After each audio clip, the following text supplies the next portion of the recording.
What separates a good athlete from a great athlete?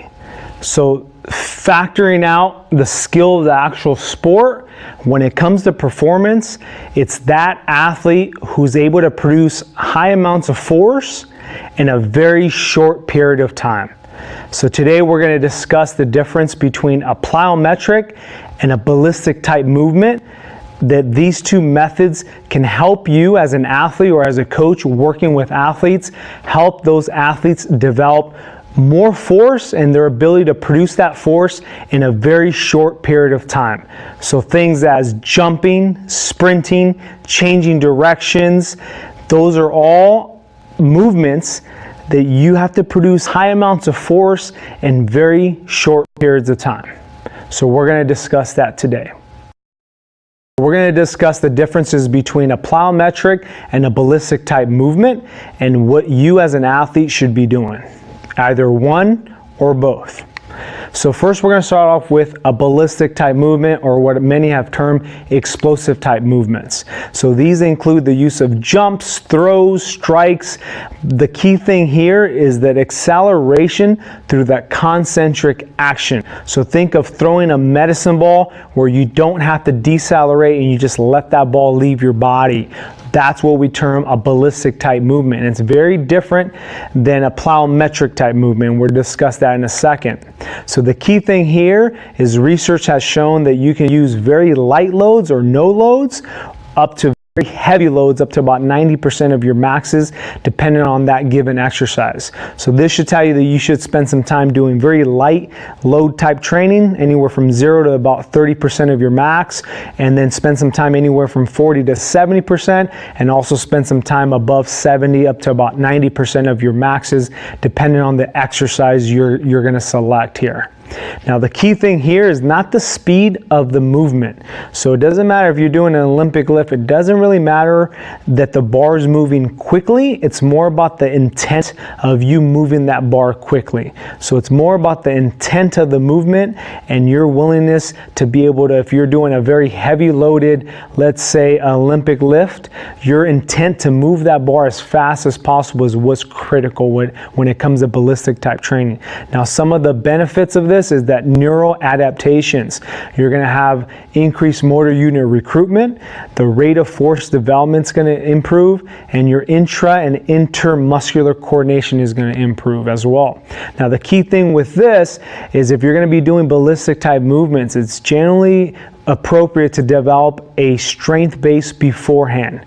Now, if you're not developing your strength before going into these ballistic movements, you're not fully going to benefit from them. So I would advise you to spend some time getting stronger, being able to handle heavier loads, and now that's going to have a positive carryover to doing these ballistic type movements. So when it comes to ballistic type movements, we're talking about squat jumps, we're talking about Olympic lifts and their derivatives, so like a clean pull, and we're also talking about medicine ball throws, whether that's in front of you or overhead tosses. So now we're going to discuss plyometrics. So when it comes to plyometrics, the key thing here is the rapid reactive contacts with the ground. So these are things like jumps, hops, bounds, and or skips. And they're different than ballistic type training because of that ground contact time and the minimal time you want to spend there. So one very good plyometric that a lot of people forget is sprinting. The amount of time that you spend on the ground when you're going max as far as sprinting goes is very minimal. So it's very, very effective plyometric type exercise to develop these capabilities. And the key thing here, we're talking about the stretch shortening cycle. Now this all has to do with the pre-stretch or the counter movement, which allows the athlete to produce more force and move quicker. Now what we're trying to take advantage of is that storage of elastic energy within that muscular tendon region. Okay, and the main performance enhancing effect has to do with improved storage and utilization of elastic stored energy within that muscular tendon region. So some examples would be hurdle hops, sprinting, or some form of a plyometric push-up where you're throwing yourself off the ground and then you're receiving and you're quickly re-accelerating going back up off the ground. Now, which type should you use as an athlete? So we have the plyometrics and ballistic type movements. So let's speak about the plyometric first. So research has shown that it improves both explosive and endurance athletes' performance. So whether you're an explosive athlete or an endurance athlete, you can benefit from doing plyometric type exercises. Now, when it comes to plyometrics, it develops your maximal force in short periods of time. So we're talking about the rate that we talked about earlier, is your ability to produce force very, very quickly. So that's going to benefit you. Now, when it comes to ballistic type movements, this is going to develop your explosive strength and your ability to accelerate within your sport. So if your sport is soccer, if your sport is baseball, if your sport is track, almost every court or field-based sport is going to benefit from ballistic training because it's going to develop your explosive strength.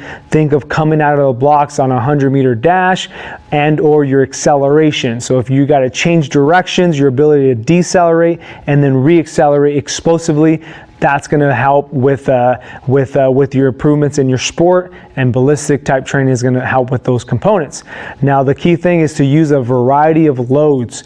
Some exercises are going to be very light loads, again 0 to 30% maybe. Other ones are going to be anywhere in that moderate 40 to 70, and other ones might be above that very heavy load. So you want to make sure you're spending some time in each of those variety of loads within your given exercises. And the key thing here, as we talked about earlier, is your focus of intent to move your body, the object, or the weight as quickly as possible. Okay, the speed's not so important, but it's the intent that's extremely important. Now, when it comes to developing athletic performance, if any of one of these are your goals, injury prevention, your speed, your ability to change directions, ability to throw, jump, swing, your endurance, punching or striking, and or explosiveness, if any of those are your goals as an athlete, then doing these two methods are going to benefit you. So my recommendation is you're going to do both. First, develop a good strength base, and then you can start to implement ballistic and plyos into your training program.